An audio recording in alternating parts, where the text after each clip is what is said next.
আমি হাতির ঝিলের যে নদীটা, আমরা হাতির ঝিলের পাত দিয়ে হেঁটে হেঁটে টুক টুক টুক টুক টুক টুক করে যাইতেছি। অনেক সুন্দর লাগতেছে হাতির ঝিলের পাশে। মাম্মা এই দেখেন, ভিউটা দেখেন পিছনে, পুরো একটা ঝাউবনের একটা ভিউ পাইতেছি। আর কাপল কাপলরা অনেক আছে।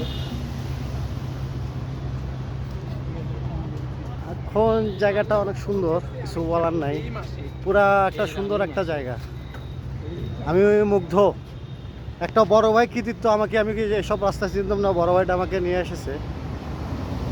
অনেক একটা সুন্দর একটা জায়গা,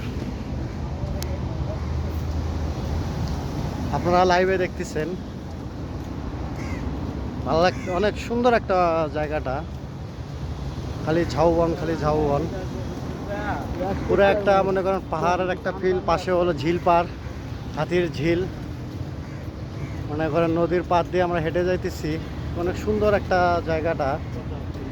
কি যে বলবো আপনাকে, বলে বোঝাতে পারবো না। আমার আজকে অন্যরকম ভালো লাগতেছে। সূর্যটা যে কোন দিকে উঠছে আমি নিজেও বলতে পারতেছি না এখন। এত এত সুন্দর ওয়েদার আর এত সুন্দরভাবে পরিবেশ, আমি আসে মনে করেন মনোমুগ্ধকর হয়ে গেছি।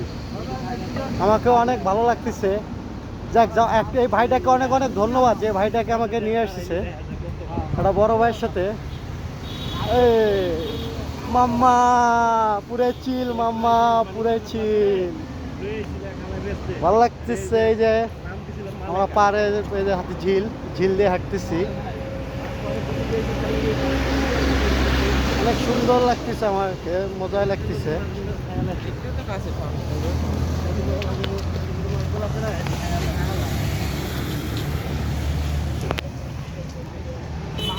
জায়গাটা